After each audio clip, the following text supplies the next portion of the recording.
Hello there, this is Miles Hanna, and I believe you are well wherever you are.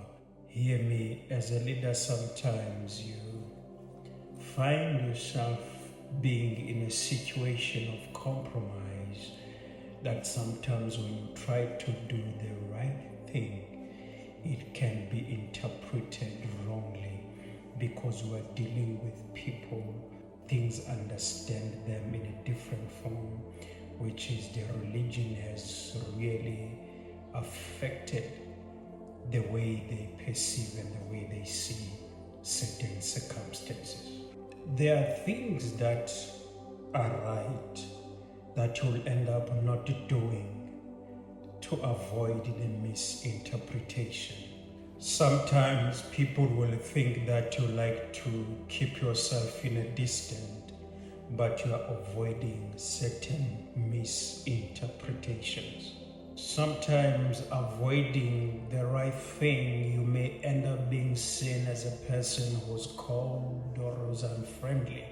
Yet it's because of the traumas of the church. When you are a leader, especially in a church environment, people will expect you to be everything to everyone, every time.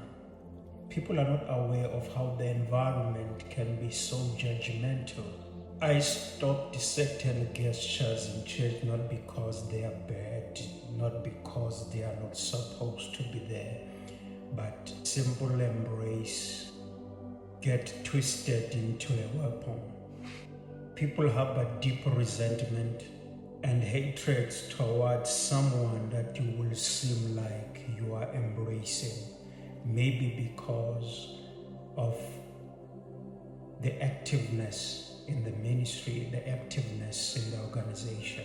People can look at the moment of comfort, get jealous, and project their anger towards that person, not exactly to the leader, but towards that person.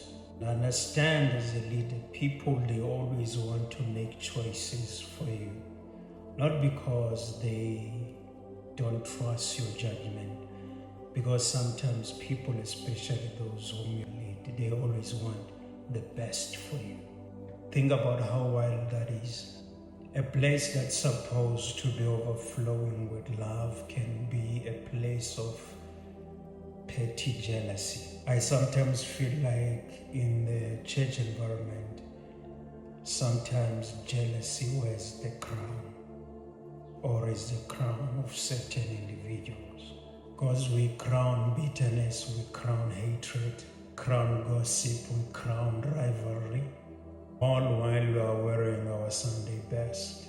People always talk about the church hurt, but they speak about it on the perspective of the congregation. Nobody talks about the leader's dilemma, the leader's problems, or the leader's difficulties that is going through because of church members. But nobody talks about the hurt that is felt by the leaders. Actually, as a leader, nobody knows your pain, and nobody is interested in your pain. Your followers or your members will always see you as a superhero. Church people can be so difficult to navigate.